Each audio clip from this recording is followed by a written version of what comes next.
Hello to you, Emanuel Shahaf. Hello, hello. What would be the headlines of this monthly report? We're now entering a huge call for revenge against the Palestinians, and this is putting a burden on Israel and its people. Could you please share with me one example that you see this call for revenge? Well, what clearly is happening in Gaza is revenge. Israel is on a trip of revenge and is killing many more Palestinians than necessary under the circumstances.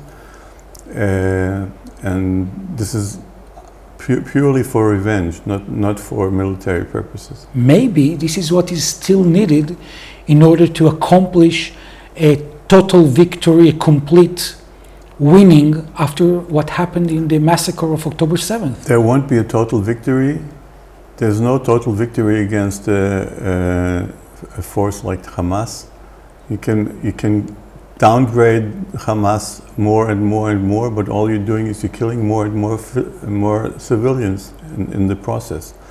So this is already a biblical battle, killing like Amalek, more than something which is called for under the military requirements. So you don't think that the biblical saying of eye under an eye is what is really needed in order to accomplish for the Jewish Israeli state a state of mind of true liberty? No, it's the last thing we need. First of all, when it's an eye for an eye, everybody will be blind soon, we know that. And we have to overcome our worst emotions there and our demand for revenge. We can't continue like that. Do you think that the revenge is happening also within the people that were held captive, from the Nukhba, from the terrorists that are in the Israeli prisoners? Sure, there's clearly revenge going on against Palestinian prisoners in Israeli jail. We had the case of Sde Teman, where the media covered actually one particular case because it was extremely graphic. Extremely graphic, but there were many more cases. Many more cases. There are dozens of cases where Palestinians were taken to Sde Teman and didn't survive.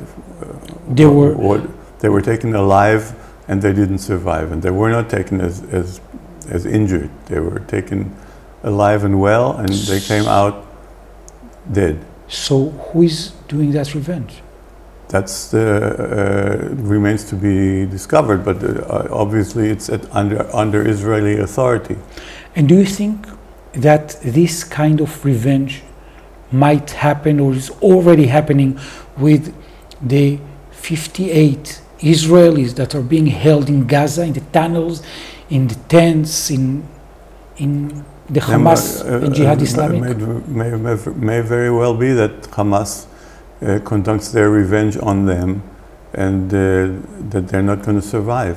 It's clear. They won't survive? I don't think they'll survive. Why? If Israel keeps pounding Gaza the way we're pounding Gaza right now, they're not going to survive. It's just not, it doesn't make sense. It just doesn't make sense. And if they get killed by Hamas, or if they get killed by Israeli bombs, it's really not material. It's what is clear is that they're not going to survive if we keep this up. Where else do you see this kind of revenge being done by Israelis? Well, first of all, in the legal sphere, Israel is now looking into legislating laws which make it possible to accuse the Nukhbot, the Hamas top terrorists, the top terrorists from Hamas, and the law that is being considered is one which is extremely strict, which would force the prosecution to accuse them all of genocide, and would call for a death sentence. Yet they were committing genocide. Again, I think what is on the Israeli law books is sufficient.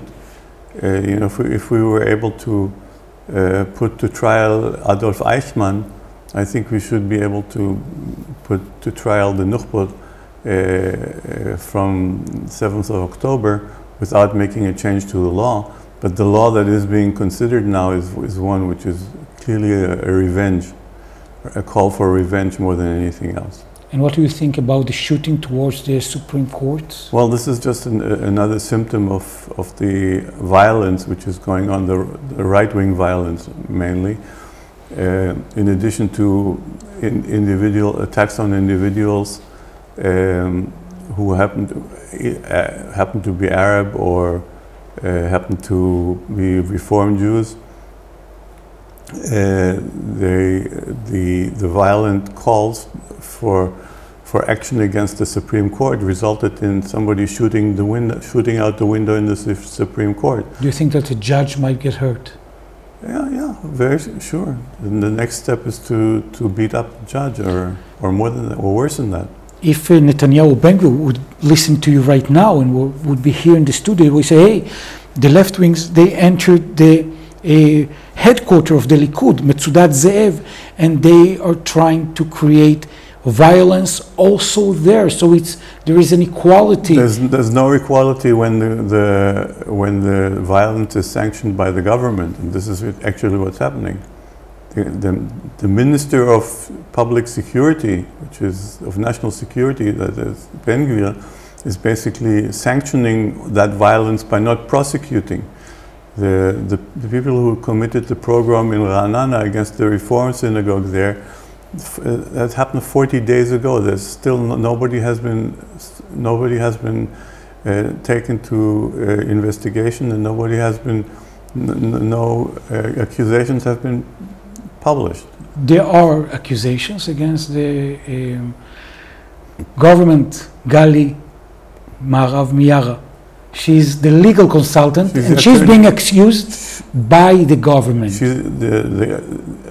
The government wants to get rid of the Attorney General and accuses the Attorney General of not cooperating with the government, which is of course not the case. Do you think they will manage to put her aside? I think they're putting on a show more than anything else, because they did it in such a clumsy way that they should be smart enough to realize that they won't be able to do it this way. In a few days, the head of the Israeli Shabak is stepping down. What do you think is going to be happening there in that organization? The Attorney General permitted the government to appoint somebody in a temporary assignment. So that's most likely what's going to happen. So, which is of course not a good thing for a professional operation like the Shabak. It's not good to have somebody who is depending on the government. But that's what's most likely going to happen. You were talking about revenge in this interview, and the Israeli people, part of maybe the revenge that they want, or to feel secure, they want that the population in Gaza will go away from Gaza, yes. Maybe for another country, maybe as Donald Trump said, to Africa, to Libya. What do you think about the percentage of Israeli people that claim this kind of solution?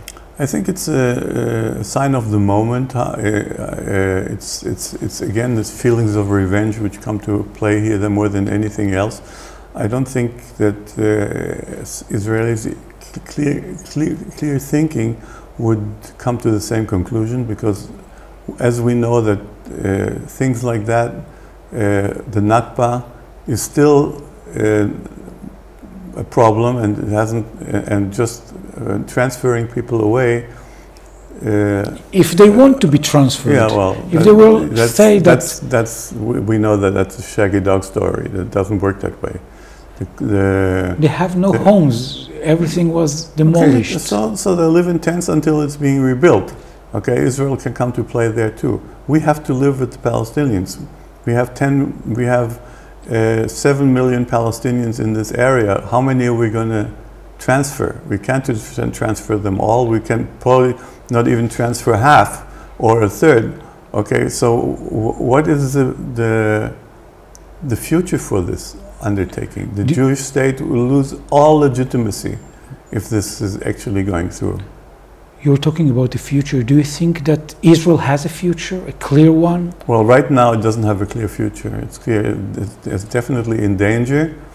And danger of collapse? Kind of a collapse, yeah. The state will not disappear, obviously. It won't be the startup nation that it has been until very recently. We're going down. It's clear.